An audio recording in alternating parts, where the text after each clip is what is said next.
sa imong paghukom ahang hari, ug sa imong katarong ang anak sa hari.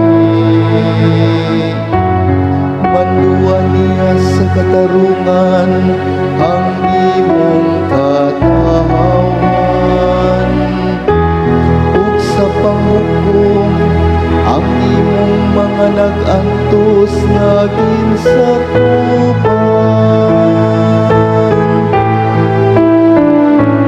Ang katarong mulang sa iyang panahon, ang higit na kalinaw hangtod sa kahangturan.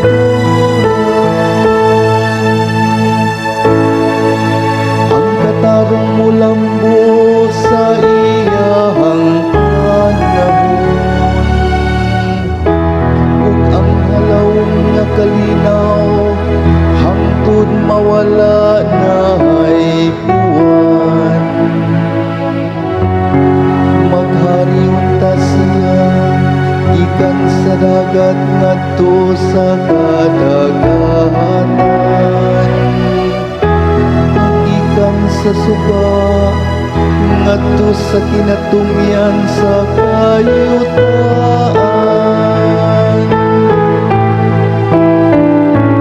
Ang katarong mulambo sa iyang panahon, ang higit na kalinaw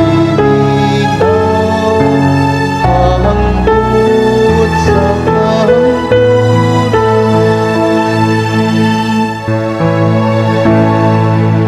Luwason niyang kabus sa iyang pagsambit, ug ang gisakit dihang nga wala gayoy mutabang kaniya.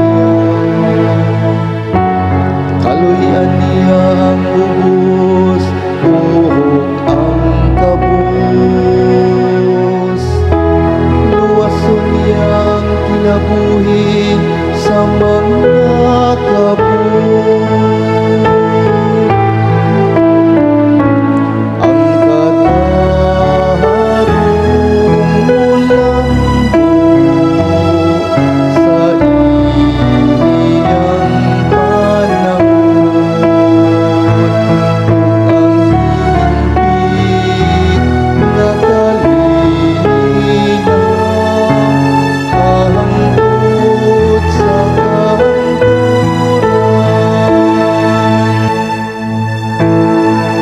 Dayon sa gihapon ang iyang ngalan,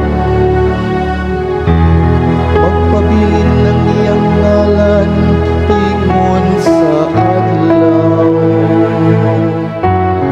Diha kaniyang mapanalanginan ang tanang kaliwat sa yuta.